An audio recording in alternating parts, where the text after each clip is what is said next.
Mobile network কিংবা internet পরিষেবা না থাকায় গভীর সমুদ্রের সম্পূর্ণ যোগাযোগ বিচ্ছিন্ন হয়ে পড়েন জেলেরা।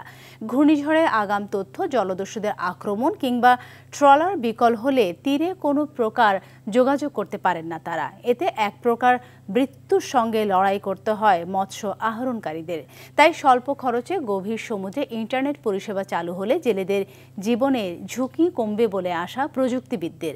বরগুনা থেকে তাওহিদুল ইসলাম শুভর রিপোর্ট, জানাচ্ছেন লামিয়া তানজিন মাহমুদ।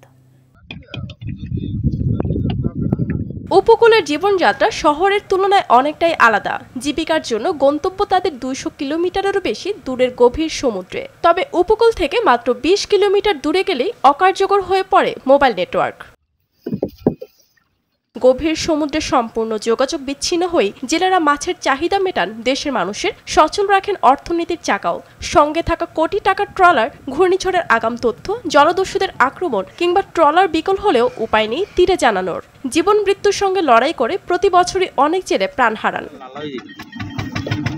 সম্প্রতি অন্তর্বর্তী সরকার গভীর সমুদ্র সহ দেশের সকল স্থানে নিরবিচ্ছিন্ন ইন্টারনেট পরিষেবা চালুর উদ্যোগ গ্রহণ করায় আশায় বুক বেঁধেছেন উপকূলীয় লাখো জেলে। প্রতি বছর অন্তত 20-25টা ট্রলার নিমজ্জিত হয়, বিভিন্ন দুর্ঘটনা ঘটে, ডাকাতি হয়, বিভিন্ন সমস্যা, কিন্তু আমাদেরকে জানাইতে পারে না, বিধায় আমরা কিন্তু উদ্ধারও করতে পারি না।